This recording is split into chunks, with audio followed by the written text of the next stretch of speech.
What's up, guys? Welcome back to the Stoppage Time Stooges. It's been a while. It's been like a couple weeks, I think. It feels like a lot more than that. If you're watching on YouTube, it's Christian, Jacob, and Ricardo. No Andrew today.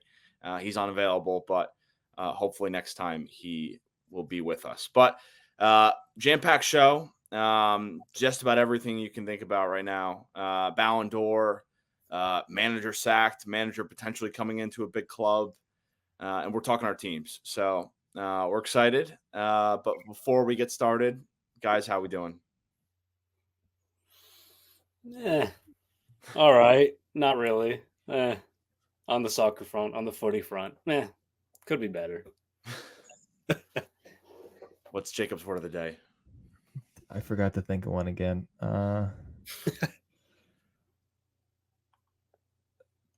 Fine. My favorite word. Fine. Classic.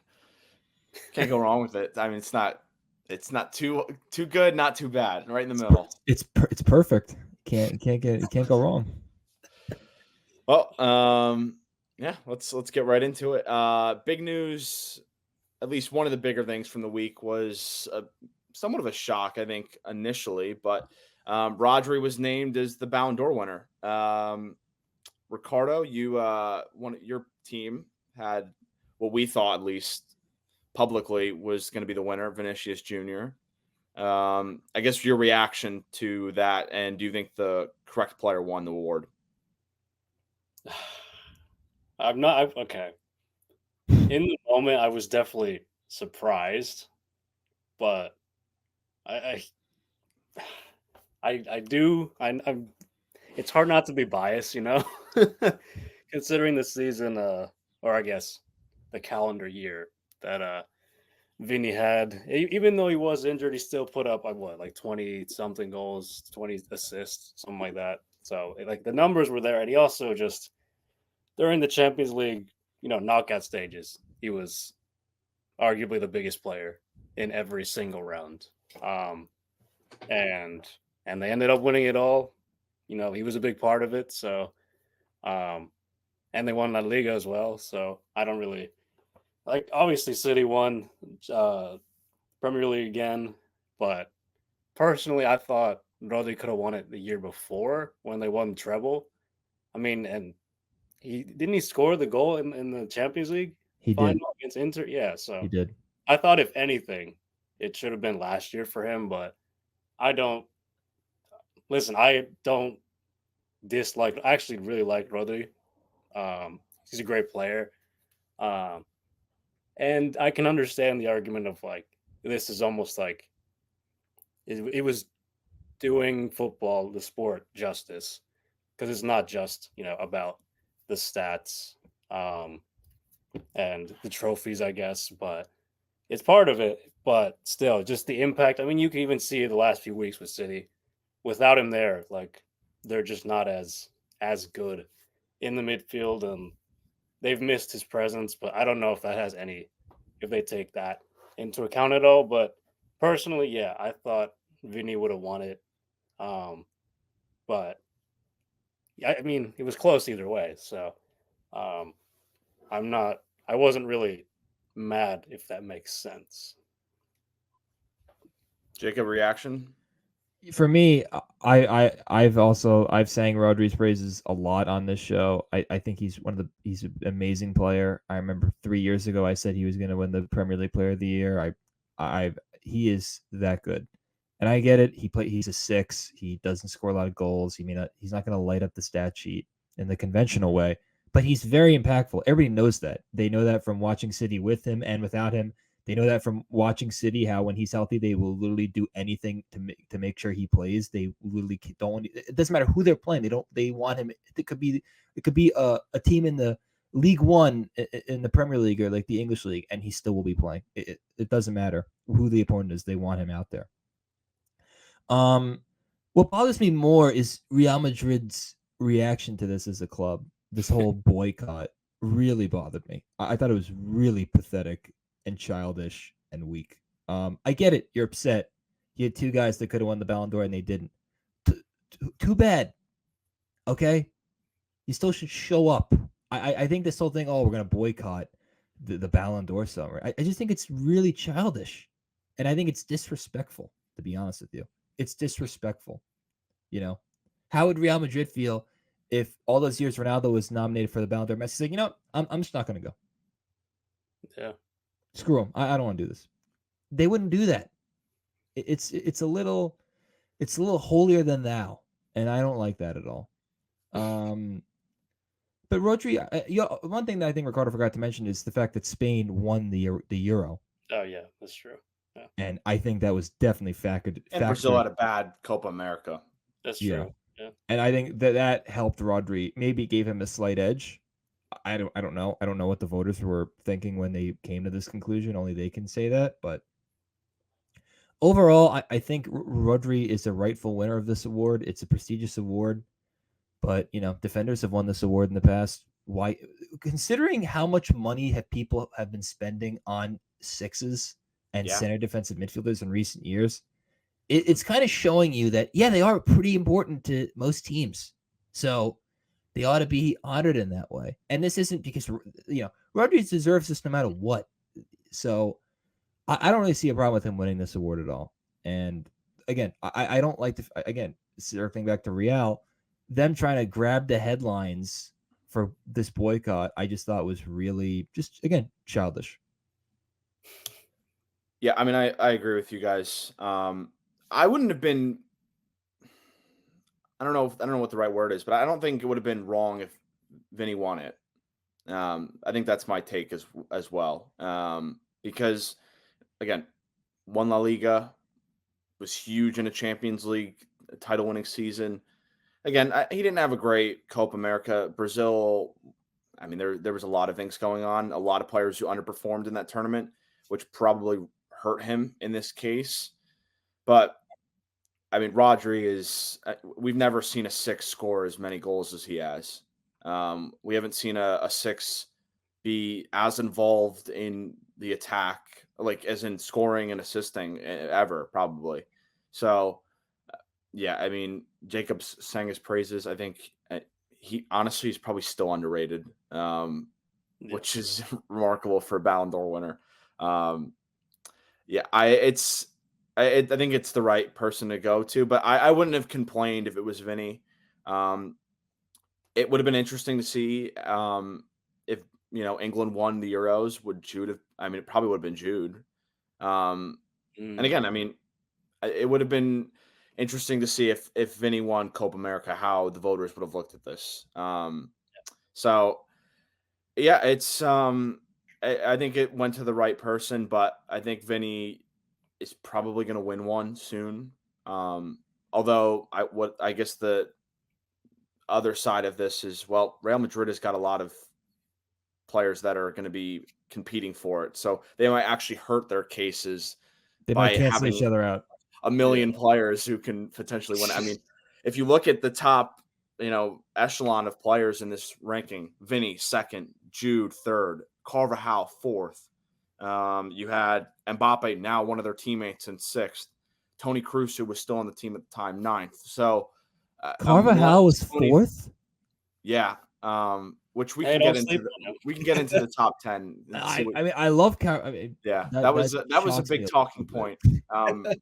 In the things I was reading. I'll go through the 10th. We can talk about just who we thought should have been higher, who should have been lower. So it was Rodri, Vini, Jude Bellingham, Carvajal, Erling Haaland was in 5th, and then it was Mbappe, Lautaro Martinez, Lamine Yamal, Toni Kroos, and rounding out the top 10, it was Harry Kane. That's crazy. Carvajal was very interesting at 4th. Lamine Yamal in the top 10. I mean, had a good Euros. I understand that, but when did was he that good for Barcelona the entire year last year? I think he was kind of like he would start like every other game early on. I don't think it was that great though. That's a good point. Season, Lamine Yamal again. Yeah, the sky's the limit, but I mean.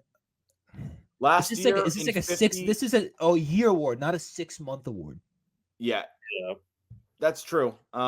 Just if we're just talking on the whole of a season, 23-24 all comps, 50 games, 7 goals, 7 assists. No, sorry. And Barcelona got to a quarterfinals in the Champions League and finished second. I understand that he's no, like was it third? Did Girona they finish finished third, second? Yeah.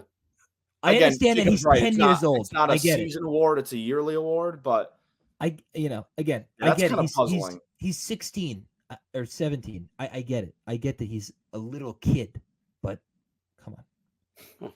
Again, Lamine Yamal is tremendous. He looks like he's gonna have a tremendous career, but that was a little much. In the top 10. Yeah. That's crazy. I mean, no other. So let me get this straight. So City had 2 players in the top 10. That's it. Rodri and Haaland. Next highest was Foden at 11, and then next highest for them was Ruben Diaz at 23. Yeah.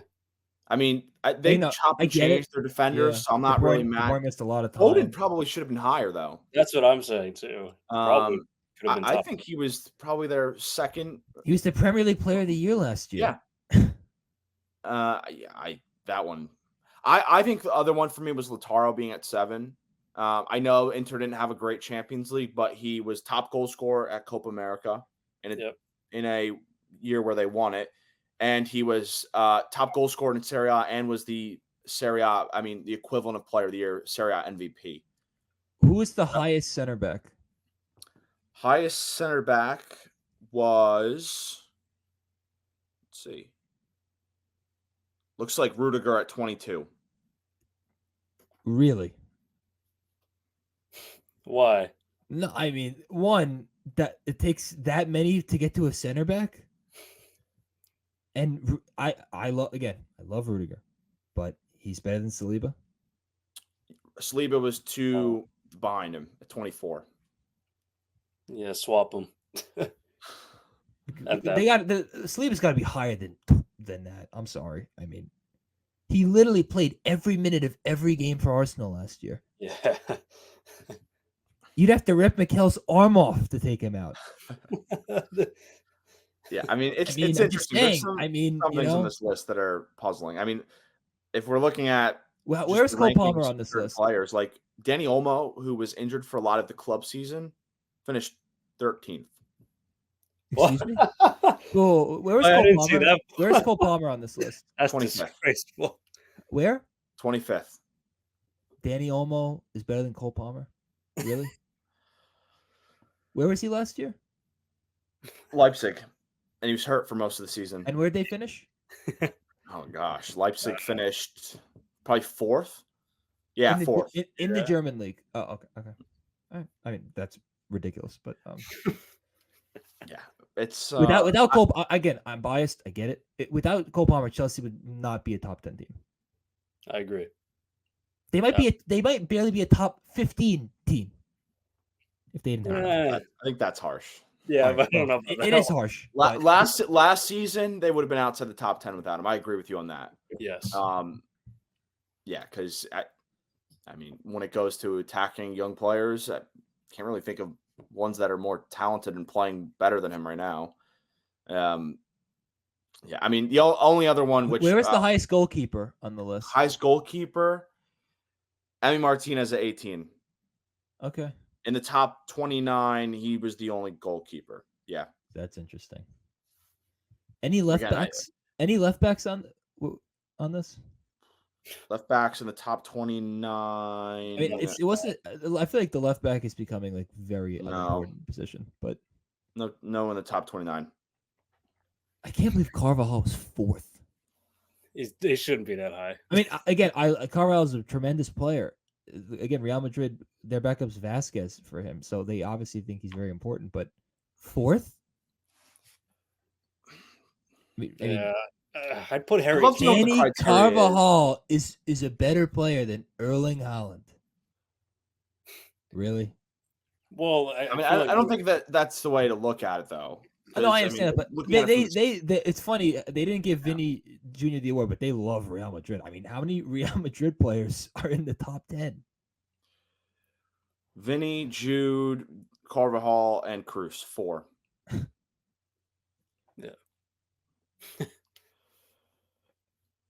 But I mean, Harry, yeah, Harry Kane, Carvajal is one of the better right backs in the world. I agree with that.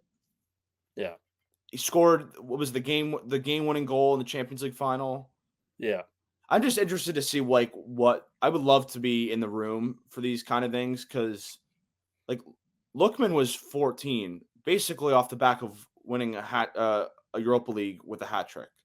Didn't have a good AFCON. I mean, he had a great season with Atalanta on the whole, but yeah, I would love to see how these voters look at this because it feels very inconsistent in terms of yeah, like, oh, this player we're gonna judge off of international competition, but Erling Haaland, well, he never plays in big competitions internationally, so And we're that's just not gonna his give him a fault. pass.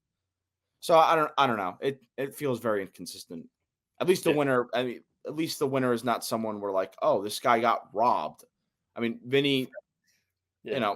for some was the deserved winner, but like What was the last like robbery you think of the Ballon Lewandowski d'Or and Lewandowski. Yeah. and against with Benzema that year? I thought it was it Messi that won that last year? That think one it- Oh, year? he didn't he win last year? No, sorry. I mean the year that Lewandowski should have won it. That Oh yeah. Messi won, I think. Wasn't there a year Benzema should have won it or he won it? I'm trying to He remember. won 2 years ago. 2 years But ago. it wasn't it like the COVID year. They didn't really have They didn't have do it, it in COVID, and which is he would why have won it. Lewandowski would have won it in the COVID year. Or That's- him or yeah, that's Benzema. right. Yeah. I think that's Oh yeah. But But to me, the year Modric won it was the year where I was kind of like, like I don't know if I agree with that one, but it's okay. yeah. But wait, so Messi won it most recently when? last year. Argentina. Oh, I know, but he's playing in the MLS. Exactly. I mean, half of that season was PSG, and I don't remember. They didn't get far And in what? the championship. Yeah, and what'd they win? Liga. The Farmers League. Ooh. This isn't anti-Messi. It's just Yeah. again, it's in that year all about the World Cup. Yeah, it's. I mean, this year is going to be interesting because there's no major international competition. Yeah. Like, it's going to be like Nations League, World Cup qualifying for like Africa. I mean, I don't think AFCON's this year either. No. Mm-mm. Yeah, I mean, you're judging off of like qualifying for the World Cup in South America and Africa. There's nothing. If anything, it's just this is really going to be strictly off of club football. Yeah. Yeah. Fine, We'll see. That's fine. Before we move on, just gut reaction or gut prediction, I guess. What do you think is going to be the winner for 2025? Well, you know mine. Vini, obviously. Will win it. Erling Haaland. First name that comes to mind is Lewandowski. It's a good shout. Yeah. It's extremely hard to tell. I mean, And here's another not prediction. even in 2025. Next year, Cole Palmer, top 10. I would He hope should so. be, yeah. Should have been this year. Like, But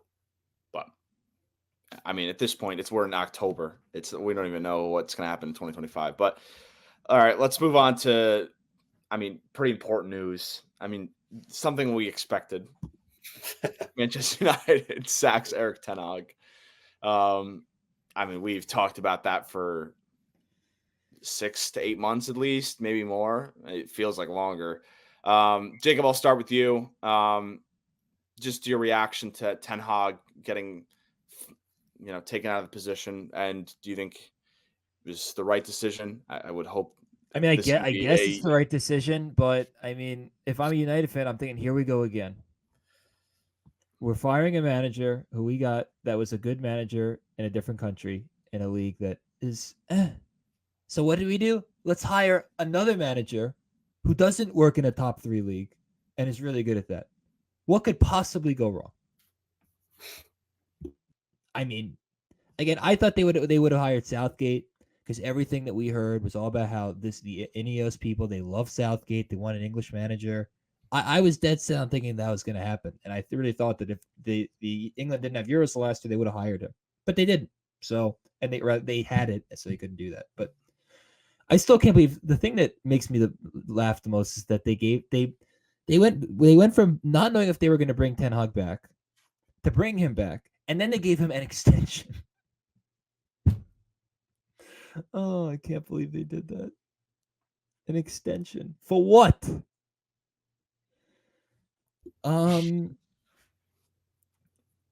What bothers me about United is that they've gone through a lot of managers in recent years, and a lot of the main players are the same. You know, and Ten Hag was not very good at recruiting players, so that is his fault. A lot of the guys that he recruited were guys that he wanted, and he swung and missed on. I would say 75% of them. That's fair. So that is his fault, but it's not like the nucleus that they already had was very good. You know what I mean? It's not. United just need to they just need to get back to taking care of business and winning games they're supposed to win. If I'm United, they're below the top 10. Qualify for the top 8. Don't put too much pressure on Amorim already. This is going from Sporting to Manchester United is like going up from level 1 to level 5 without going to the other levels. I mean, that's what it is. This is a big step for a guy who, I get it, he's been really good in Portugal. This isn't Portugal. This is England. This is the Premier League. This is as big as it gets. So I think we're going to find out early what he's made of. And I hope that, listen, I hope they get on the right track after this week, playing my team. So they can, this week go through the kinks. Then next week you get the feet rolling. But the reason I'm not that optimistic is because why should I be? Why would I be if I was a United fan? What makes me think that this is going to be the guy? They thought Ten Hag was the guy. They thought Mourinho was the guy. They thought that Louis van Gaal was the guy. They had all these people that were experienced managers who had success, and they couldn't get it done. What makes you think Amorim is the guy that's going to break the curse? That's where I'd be if I was a fan of the team. And that's, again, who knows? Maybe he is the guy. And if he is, then Man United may. But again, this is the way I see about United. Let's say he has a really good year. Don't get crazy. Remember what Ten Hag's team looked like year 1. Remember how United looked, and how everyone thought they were on the right track, or most people thought they were on the right track. And look how fast it disappeared. Remember how good they looked under Ole Gunnar Solskjaer. Yep. They haven't looked that good since Fergie left. They literally were unbeatable for about 2 months. Well, I thought they weren't going to lose ever again. And then we see how that turned out. So, United, they better be patient. And they better have a real plan of fixing this team. Mm-hmm. Because if they don't, it's going to be the same old crap. Yeah. Well, I'll say this. At least United's getting a younger manager as opposed to, all these experienced guys. Who I mean, this team is in no position to win anything now. So I think from a United perspective, yeah, you do have to be patient, like you said, Jacob. I mean, he's 39 years old, I believe. Very young mind. I mean, different formation. I think he plays 3 in the back, 5 in the back, if I'm not mistaken. So a lot of, adjusting and acclimating to his tactics. And sure, he's only, Sporting's really been his, the club he's known for. But you have potential in this guy to be your guy for the next 5 years. But again, with this group of players, you can't really expect much. So he's getting thrown into the fire. I feel little bad for him, but again, like he's gonna get paid a lot, and I'm sure. Like I don't know why I'm optimistic for them. If anything, I You're in maybe the just because minority for that one, I'll tell you that. it's a fresh mind. Like Yeah. I don't know. It's something different, new ideas. Um, but yeah, I mean, there's so much work that has to be done. So much. I mean, which players stay, which players go, and all that. But I mean, this season, it's you can kind of write it off, but I guess long term, I think this could work out. The interesting thing with this is stylistically, totally different system under Almiron. I think it's a 3-4-3. Yeah. Erik ten Hag was not playing three in the back. No. So asking a team mid-season to change tactically, assuming this gets done soon, probably not for the weekend. Maybe they get it done for the international break. It doesn't seem like it's super imminent. I don't know when they're going to get it done. I do expect it to, though, because it seems like this has been something that United's been working on for a few weeks at least, just based off the way that the club's talking about, Sporting's talking about it. So it feels like maybe they're close, but I don't think we're going to see him on the touchline till probably the end of maybe midway through November, I would say. But just like this team is not that good, like just the players as a whole. Like go through everybody that Ten Hag has brought in. The biggest example of it is he brought in his guy Anthony for a huge fee, and he doesn't play. He doesn't even trust him to like come off the bench most games. So Let's go through them. Anthony, Eriksen, Casemiro, Mason Mount, Amrabat was alone. Onana, Rasmus Højlund, Joshua Xerxes, Tyrell Malacia, Delit, Lissandro Martinez, Lenny Yoro. Forgot.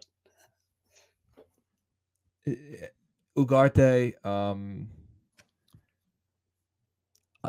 I don't know. I don't know what to say. I mean, like I can't even think of players that have. And not all those. They're not bad players. They just haven't worked. I mean, not all of them haven't worked. I think Lissandro Martinez, when he's healthy, which hasn't been often, is good.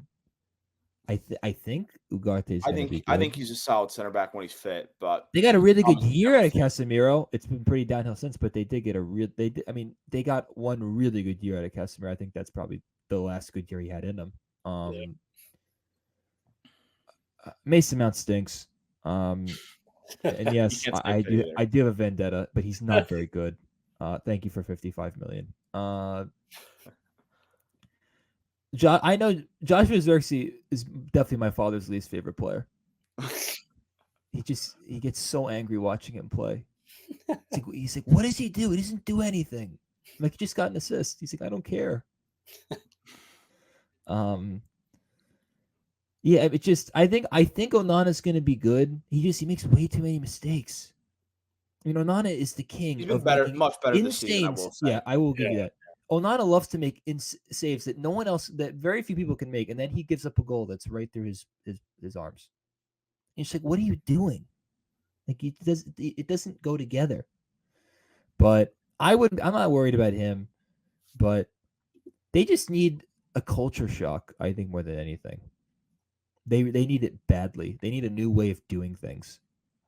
Because that's I think the thing that's really hurt United is they haven't had an identity in a long time. Yep. They don't have a backbone. They just like we're Manchester United, and then what? It's like they've been really missing that, in my opinion. So if Almiron can give them that, then they're off. Then that's enough. That's enough for now. That's off to a good start. Yeah, it's. I mean, it's bad. It's like I can't even think of the last time for me, I'm not scared to play Manchester United. Like I don't, Jacob, you've watched them plenty of times. No one should be. I mean, I don't know the last time like you're going to Old Trafford as a big It team. used to, and that used to we be like, support. yeah, it used to be a place where you wouldn't dare Yeah. thinking you were going to go get a point, and now it's not. It doesn't have that Just like, same feel, okay, and more of like, that is because of the team itself. The team makes the home Yeah. ground, you know, as the fans do too. But it's not the fans' fault. The fans are there. yeah, it's, They just need some. They need They need something. I don't know what it is, but they just need something. Whether it's a big win against a team they shouldn't, they are better than, or they need something. You know, I think if they could find a way to maybe win the Carabao Cup, they got to or find a way into Europe next year.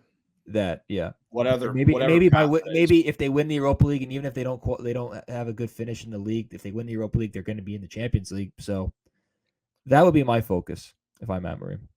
Just win something. 14th in the league through 9 matches. And this is, I mean, probably the biggest club in the country, like just off of like name brand. Yeah. They have, and by the way, they have 8 goals in 9 matches. That's terrible. Atrocious. My concern with Amorim would be he plays kind of defensive, right? Well, it's a 3-4-3. I don't know if it's defensive. It's just I think it's the problem is it's just a totally different system. Yeah. Like how can you get a group to buy into that midway through a season, and have them play well? I think it's I'm just interested to see if he can pull it off and like this team can figure it out. Because again, it is a lost. It's not a lost season because it's so early, but like they need to figure it out. Like you can't go if they have no European football next season, it's a disaster. Because the path that's there, like today, and as we're recording this, they're gonna play Leicester in a few hours. We'll see if they get through. Like the Carabao Cup is a very good path for them. They've went that route the last couple of years with cups and getting into Europe. Europa League, it's too early to kind of tell who's the best teams in that tournament, but they have the squad at least to make a run in that. Whether they do that or not is the question. But like right now, if we're just talking on the league, they are top 4. They're 7 points out. Like that feels larger not as than it big. is. It's funny because that's not as big as I thought it was going to Yeah, be. you would think it's worse, but 7 points against like they're not going to catch City, Liverpool, Arsenal, Villa. I mean, Chelsea's playing very well. Like you would think that these teams are going to continue to like hold that gap. I don't really have much belief in them finishing like anywhere above. Maybe they sneak into like 7th and get Conference League.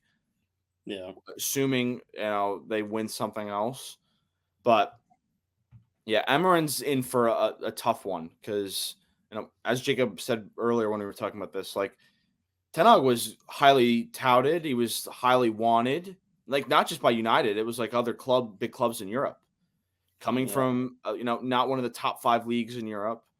Amarin's in the same situation. Like Portugal and the Netherlands are very similar, I think, in terms of quality of football. He's won some things. He's done well in Europe when he's played in those competitions. He has a good striker right now in Gyökeres. Yeah. Who's to say he's going to do really well there? I mean, I think, Ricardo, you're right in saying that we just need something fresh, a new start, new energy in the building, but he could very well flop too. I don't think it's a guarantee. I don't feel very confident either. I just think they needed something different at this point. And, maybe the players do well in a 3-4-3 formation. At this point, it's extremely difficult to tell, though. Yeah. But we'll see. Let's talk about some better things. And we'll start with Jacob's Chelsea, who, have given him some good things to talk about, good things to think about. So, Jacob, take it away. Isn't Cole Palmer amazing? I mean, I almost start every time I see this guy play, and he scores a goal, he does something amazing. I just want to start crying tears of joy and thanking God. Because thank God he wasn't good enough for Man City. Thank God he's ours, and he's on a long-term deal, and he's not going anywhere. So stay away, Real Madrid. It's not coming down. All right. Throwing enough of our players. You're not getting any more. No. But Cole, I mean, the pass that he made on Sunday to Pedro Neto, that long pass, which is just perfect. And then Neto made this great run and this great pass to Jackson for the goal. I mean, that was just amazing. I mean, and then in the second half he's like, let me just go. All right, you know what? It's time for me to score a goal, and of course he does because he's amazing. And it's just this guy is so much fun to watch. This is the best winger they've had since Hazard. Or I guess he's not on the wing right now, but this is the best attacking player they've had since Eden Hazard. In my opinion, this is the best player they've had in the attacking. He is. He's that good. He has that kind of an impact on the team. The Liverpool game was a bit underwhelming. I was a little disappointed that he didn't play better. I thought Liverpool did a really, really good job defending him. So they deserve credit for that. They did a really good job marking him up and not letting him do what he does. So they deserve credit for that. But it's funny because early on in the year, he didn't have the goals, and I was a little concerned. And then he has the performance against Brighton. And then he has this performance. He's amazing. And we don't even need to use him in the Conference League. We get to rest him. It's awesome. You just have to play. This is the one. I get it now. I get why we have 85 million players. we can go and play some team I've never heard of in the Conference League, and we beat them up with a completely different 11. And again, it's an 11 that's better than Manchester United's best team. Not everybody, but most of it. I just feel I am trying. I don't want to get too giddy because I don't want to get let down again. So I still am waiting for something bad to happen. It hasn't been perfect. I still don't think they're great defensively. Wesley Fofana gets me nervous every time I watch him play because I always think I always think he doesn't know what he's doing. He gets dribbled by a lot. He sometimes gives the ball away. But I know the talent's in there. I just don't know if he should be a shoo-in every single week to play in the team. But I'm not the manager. So what I do like, however, Reece James is back. He played the full game against Newcastle, which had me a little worried because I can't remember the last time he played a full game. It's been a long time, and that was really nice to see. And it's nice to see him wearing the armband and not Enzo Fernandez, who does not deserve to wear that friggin' armband under any circumstance. It's nice to have the captain back, and it's nice to have a really good right back. And having Romeo Lavia back, who I just pray that they can keep him fit. And they've done that by they don't let him play in the Conference League. They really manage his minutes, which is annoying because you wish he could be unleashed. But I think they're playing it smart. The thing I like about Lavia is that the way he is with the ball, he's like slick. He's very slick with the ball. He rarely ever makes a bad pass. Even if it's a really short pass, it's always right at the guy's feet. He never looks like he's like in trouble. He looks very calm. And that's why Liverpool wanted him. That's why he was at Man City. There's a reason for that. He's very talented. I think Caicedo's really improved. I think the mistakes aren't as pronounced. He seems more in control. He seems more settled down. I think his passing has gotten a lot better, which makes me excited. And the attacking options, I mean, they got 4 guys and they just run down your throat. They just run. It's like watching a horse race, watching Chelsea's attack. Between Neto, Jackson, Madueke, and Palmer, it's like 4 horses just coming down the lane. It's awesome. Whether it's Neto, who's been a lot better than I thought he was going to be. Thank God he's healthy right now. Sancho, who's been a pleasant surprise. Madueke, who I love his energy. And Jackson, who has really improved so far this year. He's off to a really good start. And they have Nkuku and Mudryk and Felix off the bench. That's our bench. So that's exciting, and it makes me feel good. The one thing I am worried about is the goalie. I'm still worried about the goalie's when he knows he's not an outfield player, I feel a lot better about him. When he thinks he is an outfield player, that's when I get concerned. They're a little too reliant on this, play out from the back stuff. I don't love that. It just makes me nervous. Like in the Liverpool game, when he almost gave the ball away, which drove me nuts. But he is fine. He's fine. That's Ramos Sanchez. I just don't know if they can win. I don't think they can win the league with him. That's what my concern is. And the yellow cards, they lead the league in yellow cards, which they did they broke the record last year. And a lot of them are for dissent, which really annoys the crap out of me. It's one thing to get a yellow card for a foul. Don't get it for yelling at the ref, please. And that's Jackson, who they just need to get him to stop doing that. Because I don't want him missing matches because he has too many yellow cards. I want him out there. So that's the one thing that I wish Enzo Maresca would be more pissed off about. He's a little too playing it off. I don't like that. But that, and I would say this team, the biggest thing I think they're missing as far as personnel is they need a veteran player who can calm them down when the game's getting out of hand or their emotions are running high. They need someone back that, like they have had with Thiago Silva, who can just calm everybody down and keep them all under control when the manager can't because he's not on the field. I hope they do that. I doubt that they will because they're so head set on young players, but I can dream, can't I? So with Chelsea, I feel good. Now they have a game. They have to play Newcastle again, so hopefully they win that in the Carabao Cup. They need to get a trophy this year, and they got Man U this weekend, and they're gonna have a new coach. So I'm a little worried about that, but I expect to win. The big thing with Chelsea, the thing that I want is I want one trophy at least. I want to be in the mix for the top 4. Anything lower than 6 is unacceptable. They have to. They have a mandate. They have to finish in the top 6.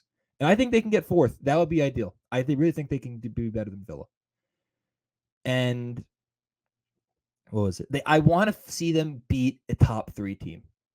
Their last 3 losses since dating back to last year are Arsenal, Man City, and Liverpool. If they can find a way to beat one of those 3 teams, because last year they got really close multiple times. They drew City twice. They drew Liverpool their first game of the year last year. They should have beaten Arsenal, and instead they drew in a game that really annoyed me. They got to find a way to beat one of those teams. If they can do that, that means I feel we're really heading in the right direction. But yes, those are my Chelsea thoughts.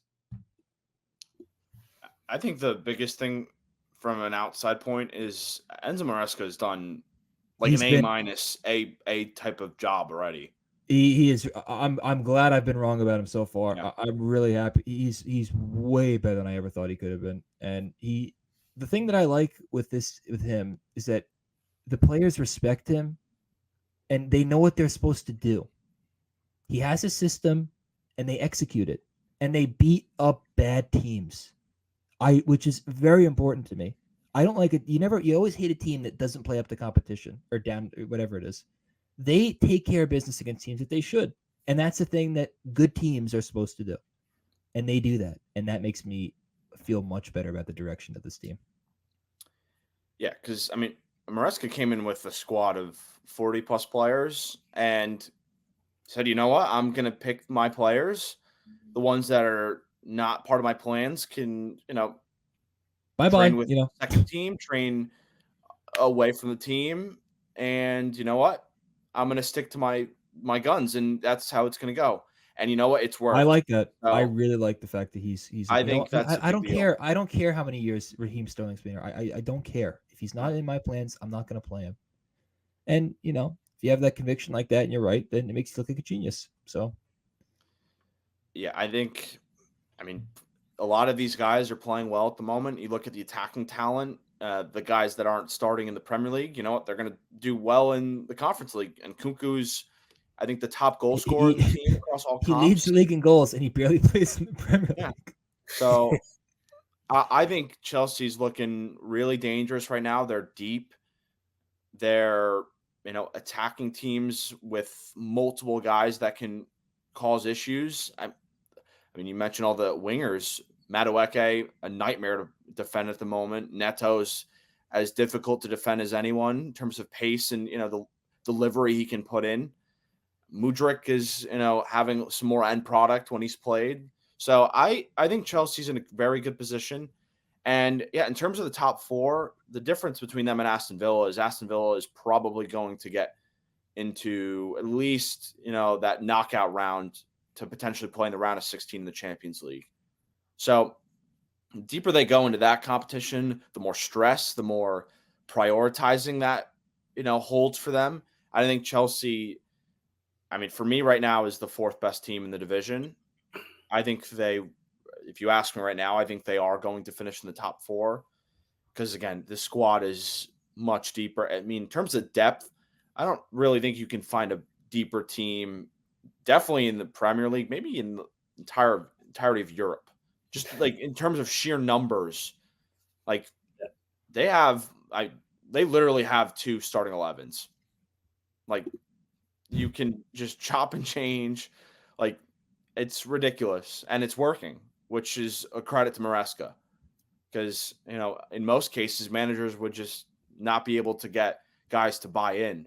Like, I mean, Nkunku was a great example. Like last year, all three of us, Andrew included, were like, oh, great. This is like going to be a huge piece of the team that would probably start every game in the Premier League for like 70% of the teams in the league. And he's not giving any vibes that like I'm going to be disappointed when I don't start and I'm going to moan and groan and not give my best. Again, he's scoring goals for fun when he's played. Like I think that's a huge credit to Maresca, and I think it's very early. You don't want to jump the gun on anything, but Maresca to me has been, at an A or an A minus grade in terms of what he's done with the squad and how they've performed so far. And one of the things I like about him is that he's very good at motivating his players through the press. He was talking about Reece James. He's like, I want more. I want him to be a better leader. I expect more out of him. He's a tremendous player, but I still want more out of him. And Reece James responded with playing really well against Newcastle. He has these ways of like saying, it's not, like he needs to get better. Like, I'm not going to lie to you and say that he had a great game when he didn't. I like that because I think it gets a rise out of players in the right way, because I know I think the one thing that he's really managed them well. That's the thing that I think of it. He's really done a great job of managing all of these players because he knows when to play them, when not to play them, and he gets them time, whether it's in the Premier League or in a different competition. So it's firing on all cylinders. So I like the fact that I don't have to scream and yell about this team right now. It's weird, but it's nice. I think Chelsea's in a very good spot. We'll see how today goes. We'll see how the United match goes. Obviously, a very big one for both teams. But let's quickly talk on Liverpool. Had a big match earlier this weekend or the past weekend against Arsenal that finished 2-2. Both teams were missing some guys, especially Arsenal. Yeah, I mean, right now things are looking very good in my opinion. There is obviously a lot of big tests coming, but I mean, a couple wins in this stretch against Chelsea and Leipzig, a draw at Arsenal, which, given the way that match unfolded, I will 100% take a point at the Emirates. Coming back from 2 deficits to earn a point against a title rival is never something I'll complain about. Obviously, you want to win, but yeah, I think the biggest thing with Liverpool is just how are they going to play in these big matches. I want to see it over and over again. How is Slot going to set up? Who's going to perform? And then, the other part of things at the moment is these contract situations. Can we please get Trent Alexander-Arnold signed to a long-term deal? Can we please? Are you sure you want that? Yeah, no question. 26 is. I think he's improved defensively. He's definitely got a little better this year. And again, I mean, when it comes to delivery and getting involved for fullbacks, nobody's better. Like, yeah, I would be sad to see him go. Like, it'd be really, a frustrating thing for me because he's from there. He's been there for his entire career. And again, he's 26. It's not like he's like in his early 30s and like maybe there's some decline coming. He's going to be playing at a very high level for the next 5 or 6 years for whatever that deal is that he gets, whether it's at Liverpool, whether it's at Real Madrid. Like he's going to be playing at a very high level for the next stretch of his career. So yeah, I have zero hesitation in asking for a deal. Virgil van Dijk should get an extension, not for that long, but I expect it to get done. I would give him like I would give him like a 3-4 year deal. Yeah, I think 3 years with an option for a fourth probably would be what I'd do. Salah, there's not been much talk. If I'm him, I don't. Why would I want to go? I really don't. Yeah, like, you really want to go and play in Saudi Arabia? No one's gonna. No, you're gonna be forgotten. I mean, are you worried about money? They'll give you money. He's so important to that team. Without him, they are not the same team. And I get that they have a lot of attacking options. Mm-hmm. None of them are as good as him. Not even close. They can't put up the goals he can put up. They just can't. And I think if they lost him, that'd be my concern of them not finishing in the top 4 in a year. Because they need him in every game. And one thing I'd be worried about, wouldn't be worried with Liverpool, is with Slot, how much he's played almost the exact same 11. I feel like he hasn't made a lot of changes, right? I mean, it's been a lot of the same guys in the league. Yeah, especially in the league, it's been, I mean, is it different in the Champions League and in these other competitions? Is it, or is it not that different? I mean, we'll see in a few hours what it looks like in the Carabao Cup, but I mean, it's been pretty consistent. There are some injuries that have kind of hampered his ability to rotate. Chiesa has played very little, and he's not looking like he's going to play for a while. Is that because he's hurt? Yeah, he's hurt. He's hurt. Harvey Elliott's been dealing with an injury for a while. Jota just got injury to his ribs. Obviously, Alisson's not available at the moment. So, yeah, I mean, there are teams dealing with more injuries in the Premier League right now, but I mean, they are, pretty limited in terms of rotation. I expect some of these guys to play today, whether that's like Curtis Jones, Tyler Morton, who's not played. He's a young midfielder. You have Kostas Tsimikas at left back. There's Endo a lot. Which player? Endo. Endo probably plays. I don't think Slot really rates him, which is fair. He was kind of a stopgap. 6 last year that they got. He played, I think, above his levels last year. I think Gravenberg is much better. I think McAllister as that second number 6. Guy. It seems like Gravenberg has had to make Gravenberg a really good player. Yeah, and I think he has. I think in terms of like leveling up, nobody has been better for Liverpool in that aspect. So yeah, I mean, Slot's done very well. I think the biggest thing is these injuries. Can he? And that goes right into what you said about rotation. Can he trust an Endo? Can he trust, once Elliott gets back, is he going to be a big time player for them? He was last year, but we'll see how Slot rates him. Just how he rotates is going to be a big key. Because again, I mean, last year, I think Liverpool ran out of gas at the end of the year, which is why they didn't win anything but a League Cup. So I think that's a good point. They do need to figure out how to rotate and who he can rely on, at least in those cup competitions. Because again, I think he's going to ride with his guys in the Premier League and the Champions League for the most that's part. Fine. But if you don't rotate them in these other competitions, it's going to come back to bite you, and you're not going to have them healthy when you really need them, and it's going to cost you a trophy. So if I think he's smart enough to do that and know that. I just think he should get a bit better handle on. You know what? I don't need to play this. Like we're playing, Derby County in the Carabao Cup. I don't need to play Salah today. I probably don't need to play McAllister today. You know what I mean? Stuff like that. And if I need them, I'll bring him in. But I don't need to start them. I think for him, getting Darwin Nunez playing in these lower level competitions, and more so Chiesa when he comes back. Yep. They should be playing a lot in those Carabao Cup and FA Cup games. Because he's not going to play them very much. I don't think he wants to play Chiesa in the Premier League games.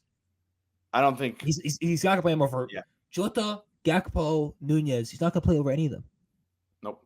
Unless someone gets hurt. The only way Chiesa is in the starting 11 in a big game in injuries. one of those two competitions if there's injuries. So I think that's important. And one thing I would say about Liverpool is that these last two Premier League games, they were against good teams. It showed that they can be beat, that they're not indestructible like they were in the early part of the year.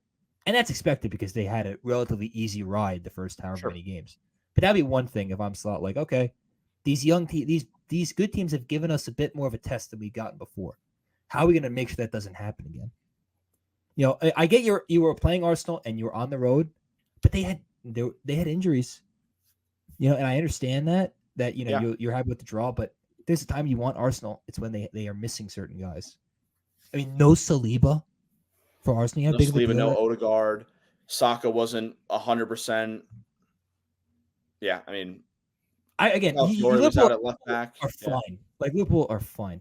There's very little to worry about at all. But I would, you know. Yeah, I mean, if there was a time to beat Arsenal away, that was it. But, yep, I mean, there's always multiple ways to look at it. So I completely agree with your view on that as well. Ricardo, anything to add on Liverpool before we move on? I'm just looking forward to the Champions League games coming up. Leverkusen and then Real. So, I mean, it's kind of and then they got City. They also have Villa, you know, sandwiches. So it's a good, you know, test of what they're made of. So it's this big tough stretch is not even halfway through. So they still got a lot of, you know, character to show in these matches. We'll see how they ultimately play out. But let's finish off with Ricardo's Real Madrid. I don't know how much he wants to talk about them, but we're going to ask him to anyway. I mean, the question is, what's going on with Real Madrid? For those who didn't watch the last match in the league, did not go well against Barcelona. I know Ricardo he didn't watch it. Yeah. So take it away, sir. Where do I begin? You know, I've been avoiding all the stories, all the videos relating to a Clásico because I just can't handle it. All the posts about it piss me off. That game, I'll just get into the game, I guess. But it was such a winnable game. You literally had 4 chances to score in the first half. Vini forgot to shoot, and Mbappe would win the Ballon d'Or if offside goals counted, as I texted you guys. Camavinga had a chance too. There was just missed opportunity. They were dominating. Well, they were playing better than Barcelona. They had better chances than Barca in the first half. So, and I said this in the group chat. If they lose, we know why, because they didn't take their chances. And second half comes around, and 1 goal, bang. The second goal comes literally like 2 minutes after, and I was like, all right, this is Dortmund all over again, and maybe we'll come back. I had some hope. And of course, that was immediately, you know, shut down. And after the third goal, I turned it off and I said, you know what? Nah, screw that. I can't even, like, it's just, it's frustrating to watch because Barca's, like, they just play their high line. And I don't know why Mbappe doesn't, I don't know if he doesn't understand the offside rule or whatever his deal is. How are you offside just like about like every single time? What was it, 8 times in the first half alone they were offsides?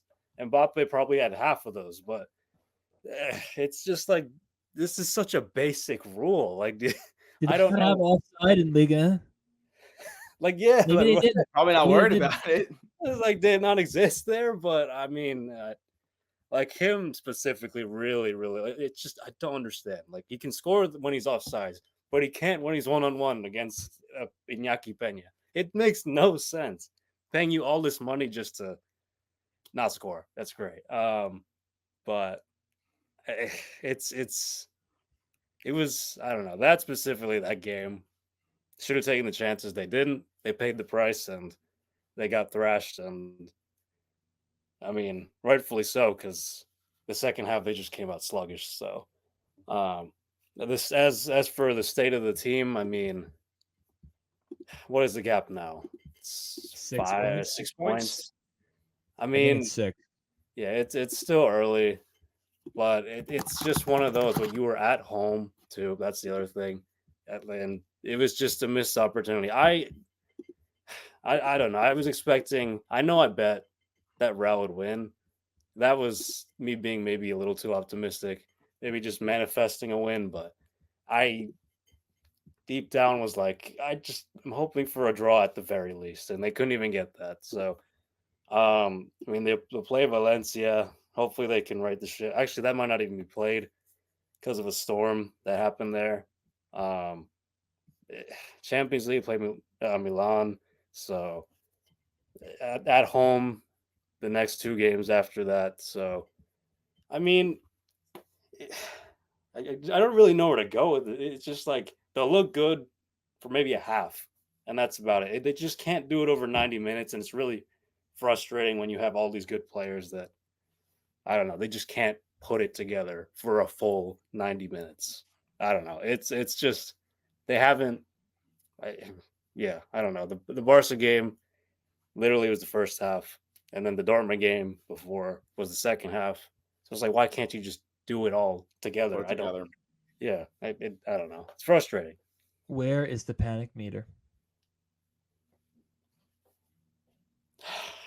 I wonder what Andrew's answer would be to this. It'd probably be higher than mine, but What's the answer? yeah, it's what did I say last time? A 6? I don't remember, but I think I said 6 or 5 or it's 6. still there. I mean, it's a little higher now. I give it maybe a 6. I think Andrews was higher, right? Yeah, his was like an 8, I think. I wouldn't go that high yet. Again, it's still early.